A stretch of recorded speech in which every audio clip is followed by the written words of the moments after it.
عام لوگ حیران ہیں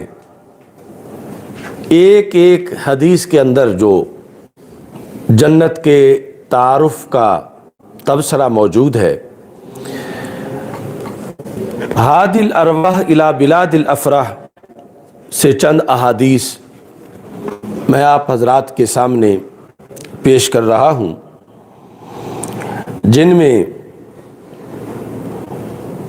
طبرانی معجم کبیر کی ایک حدیث ہے۔ قال رسول اللہ صلی اللہ علیہ وسلم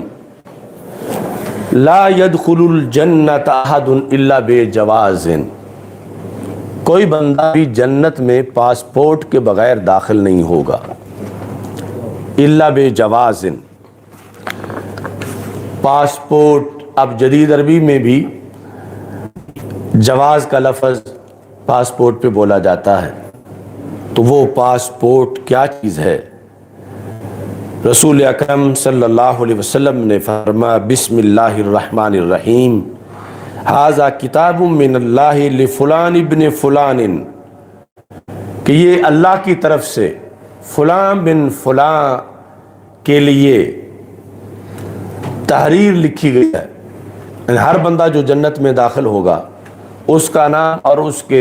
باپ کا نام، ادخلوہ جنتا عالیہ قطفها دانیہ، تو اے فرشتوں تم اس کو جنت عالیہ میں داخل کر دو، اور اس کے ایسی جنت کے جہاں پھلوں سے ٹہنیاں قریب قریب جھکی ہوئی ہیں۔ تو نبی اکرم نور مجسم شفیع معظم صلی اللہ علیہ وسلم نے اس پاسپورٹ کے حصول کے لیے جو فکر آخرت ہمیں عطا کی، آج اس کا بھی ہمیں اہتمام کرنا چاہیے کہ ماضی کے سارے گناہوں کو پیش نظر رکھتے ہوئے جس وقت ایک انسان اپنے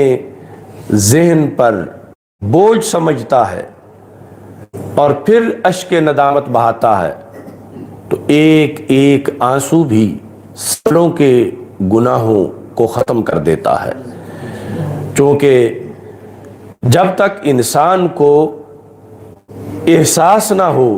کہ میں نے جرم کیا ہے، میں گناہ گار ہوں، میں خطا کار ہوں، اس وقت تک وہ در توبہ کی طرف متوجہ نہیں ہوتا، اور جب اس وجہ سے رو پڑتا ہے تو نبی اکرم نور مجسم شفیع معظم صلی اللہ علیہ وسلم ارشاد فرماتے ہیں اللہ اس چہرے کو جہنم پر حرام کر دیتا ہے